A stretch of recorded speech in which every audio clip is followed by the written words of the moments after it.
Next बात करते हैं साइन एंड सिम्टम्स की। तो मेनिंजाइटिस का एक बहुत ही फेमस सिम्टम्स जिसे कि हम हॉलमार्क साइन बोलते हैं। What is hallmark sign? Hallmark sign में क्या होता है ना कि 3 सिम्टम्स देखने को मिलते हैं। कौन कौन सा? निक्चुअल रिजिडिटी, ठीक है, अ स्टीफ नेक, ठीक है, फीवर और हेडेक। हमने बोला कि hallmark sign is the most important symptoms of meningitis. तो कौन कौन से सिम्टम्स आएंगी? तो फीवर, हेडेक और स्टीफ नेक या फिर निक्चुअल रिजिडिटी, ठीक है। उसके बाद बात करते हैं other sign and symptoms that appear in the meningitis. It is confusion, loss of consciousness, irritability, nausea and vomiting, photophobia. Photophobia मतलब क्या होता है? लाइट से डर लगना, fear of light. Then it is phenophobia. What is फेनोफोबिया?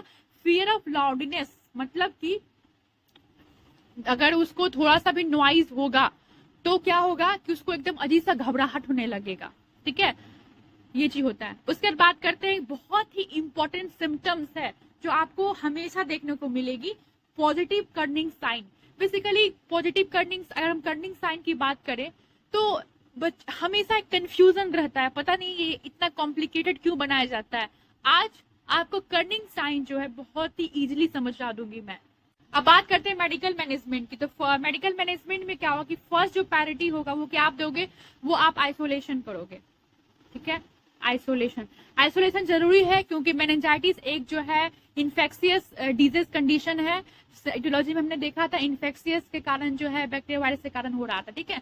इसलिए isolate करेंगे ताकि person to person spread out ना हो सके। उसके बाद बात करते हैं किसी को बैक्टीरियल मेनिंजाइटिस हुआ है तो क्या करेंगे? बैक्टीरियल मेनिंजाइटिस में क्या करेंगे कि डीओसी, ड्रग ऑफ चॉइस होता है बैक्टीरियल मेनिंजाइटिस जिसका नाम है वेनोमाइसिन, उसको देंगे ताकि उसका बैक्टीरियल इन्फेक्शन ठीक हो सके। नेक्स्ट बात करते हैं कि बैक्टीरियल मेनिंजाइटिस में स्टेरॉइड थेरेपी देंगे। स्टेरॉइड क्यों देते हैं? इन्फ्लामेशन को कम करने के लिए, जिसका एग्जांपल डेक्सामेथासोन। उसका एंटीबायोटिक थेरेपी देंगे। क्यों देंगे? क्योंकि बैक्टीरियल इन्फेक्शन है तो फीवर को कम करने के लिए हम एंटीबायोटिक्स देंगे। साथ साथ सिम्प्टोमेटिक ट्रीटमेंट यानी कि जो सिम्टम्स अपीयर हो रहे हैं मेनिंजाइटिस में उसको कम करने के लिए फ्लूइड थेरेपी देंगे, ठीक है। फ्लूइड थेरेपी इसलिए देंगे क्योंकि जो ब्रेन के लिए जो ऑक्सीजन जा रहा था, जो ब्लड का सर्कुलेशन जा रहा था वो लीकेज हो रहा है, ब्लड वेसल से ब्लड जो है लीकेज आउट हो रहा है, इसलिए हम उस फ्लूइड थेरेपी देंगे। नेक्स्ट बात करते हैं वायरल मेनिंजाइटिस की। वायरल मेनिंजाइटिस अगर हुआ है तो क्या करेंगे? उसको एंटीबायोटिक्स देंगे, ठीक है। बट बेसिकली एंटीबायोटिक्स दिया जाता है लेकिन इफेक्टिव नहीं माना जाता है, इसलिए हम क्या करेंगे? अगर वायरल मेनिंजाइटिस हुआ है, देखिए वायरल मेनिंजाइटिस में एंटीबायोटिक्स चलता है बट इतना इफेक्टिव नहीं होता है, इसीलिए उसके सिम्टम्स को, अगर वायरल मेनिंजाइटिस है तो उसके सिम्टम्स पे वर्क करेंगे। जैसे कि उसका जो बेड रेस्ट देंगे, ओरल फ्लूइड्स देंगे, गुड न्यूट्रिशन देंगे ताकि पेशेंट जो है हील आउट कर सके, ठीक है। तो अगर एक चीज छूटा हुआ था इसका डायग्नोसिस आप सभी जानते हैं, मैं कितना बार बता चुकी हूँ ब्रेन का कि आप क्या करोगे? हिस्ट्री कलेक्शन करोगे, फिजिकल एग्जामिनेशन करोगे, सीटी स्कैन जिसको इमेजिंग टेस्ट बोलते हैं, सीटी स्कैन, एमआरआई करोगे। उसके बाद क्या करोगे?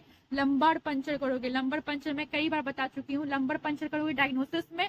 लंबर पंचर क्यों करते हैं मैं स्टार्टिंग इंट्रोडक्शन में बताई थी, ताकि सीएफसी फ्लूइड को जांच सकें। सीएफसी फ्लूइड में सब कुछ पता चल जाए, अगर कहीं पे जो है लीकेज हो रहा है, टिश्यू परफ्यूजन हो रहा है या कुछ भी हो रहा है डायग्नोसिस में, हम लंबार पंचर में सीएफसी के द्वारा हम सब कुछ देख सकते हैं कि ब्रेन में क्या चल रहा है। तो आई होप आपको ये वीडियो अच्छा लगा हो तो प्लीज प्लीज प्लीज लाइक कीजिए और चैनल को सब्सक्राइब कीजिए, इससे मुझे मोटिवेशन मिलेगा और आपको भी टॉपिक वाइज जो है वीडियो पढ़ने को मिलेंगे। Thank you so much. मैं कोशिश करती हूँ आपको बेस्ट कंटेंट, क्वालिटी कंटेंट। तो बात करते हैं कर्निंग साइन की। कर्निंग साइन में बेसिकली क्या होता है कि पेशेंट को सुपाइन पोजीशन में लेटा देते हैं, उसके बाद उसका जो लेग होता है उसको 90 डिग्री पे जो है फ्लेक्स करते हैं। 90 डिग्री पे फ्लेक्स करने के बाद क्या करते हैं? ये कौन करता है? डॉक्टर्स या फिर जो हेल्थ टीम मेंबर्स होते हैं वो करते हैं। 90 डिग्री पे फ्लेक्स करने के बाद उसके पैर को धीरे धीरे स्ट्रेट करने की कोशिश करते हैं। जैसे ही पेशेंट का जो पैर को स्ट्रेट करेंगे तो क्या होगा कि उसके हिप में या फिर उसके जो लेग्स हैं उसमें क्या फील होगा? पेन फील होगा, उसको पेन फील होगा, ठीक है। तो कर्निंग साइन में ये होता है, पेशेंट नहीं करता है, पेशेंट यहाँ पे क्या करता है? पैसिवली करता है, लेकिन डॉक्टर्स या जो हेल्थ टीम मेंबर्स होते हैं वो एक्टिवली करते हैं, ठीक है। ये हो गया कर्निंग साइन। और एक चीज और है KER, है ना, KER। इसका स्टार्टिंग में के का मतलब क्या हुआ? नी, ठीक है। ई का मतलब क्या हुआ? एक्सटेंशन। और आर का मतलब क्या हुआ? रेजिस्टेंस, ठीक है। यानी कि जो घुटना है, ये वाला जो पार्ट आप ध्यान समझिए, इसको क्या कर रहे हैं? 90 डिग्री पे स्ट्रेट कर रहे हैं, तो ये जो घुटना है इसको हम बोलते हैं नी। तो लिखा हुआ है K for knee, E for extension. इसके नाम से समझिए, नी को एक्सटेंड करना, नी को एक्सटेंड करना। और R फॉर रेसिस्टेंस। तो इसमें क्या होगा कि रेसिस्टेंट उत्पन्न होगा। रेसिस्टेंस उत्पन्न करने का मतलब है कि जब नी को आप स्ट्रेट करने की कोशिश करोगे तो पेन फील होगा, ठीक है। हिप में पेन होगा, लेग में पेन होगा, that pain acts as a resistant. तो आई होप इसके नाम का मीनिंग भी आपको समझ आ गया होगा। अब बात करते हैं क्या चीज का, ब्रूडिंग-जिंक्सिंग नेक साइन की। इसमें कुछ नहीं होता। इसमें क्या होता है कि जो डॉक्टर्स होते हैं वो पेशेंट को सुपाइन पोजीशन में लिटा देते हैं, उसके बाद इसके हेड को, आप देख रहे हैं हेड, इसके हेड को फ्लेक्स करते हैं। जैसे ही हेड को फ्लेक्स करेगा तो क्या होगा कि इसका जो लेग्स है, ठीक है, ये क्या होगा ऑटोमेटिक जो है वो फ्लेक्स हो जाता है, ठीक है। ब्रूडिंग-जिंक्सिंग नेक साइन में क्या होता है, देखिए नाम को समझिए, नेक। इसमें नेक को आप उठाइएगा, ठीक है, जैसे नेक को एक्सटेंड आउट कीजिएगा, इसका जो नी है ऑटोमेटिक एक्सटेंड हो जाएगा। This is called Brudzinski neck sign. अगर आपको ये अच्छा लगा होगा, कोई कंफ्यूजन नहीं होगा, तो प्लीज लाइक और सब्सक्राइब जरूर कीजिएगा, ठीक है। अब बात करते हैं मेडिकल मैनेजमेंट की। तो मेडिकल मैनेजमेंट में क्या होगा कि फर्स्ट जो प्रायोरिटी होगा वो क्या आप दोगे, वो आप आइसोलेशन करोगे, ठीक है। आइसोलेशन जरूरी है क्योंकि मेनिंजाइटिस एक जो है इन्फेक्शियस डिजीज कंडीशन है। एटियोलॉजी में हमने देखा था इन्फेक्शियस के कारण जो है बैक्टीरिया वायरस के कारण हो रहा था, ठीक है। इसलिए आइसोलेट करेंगे ताकि person to person spread out ना हो सके।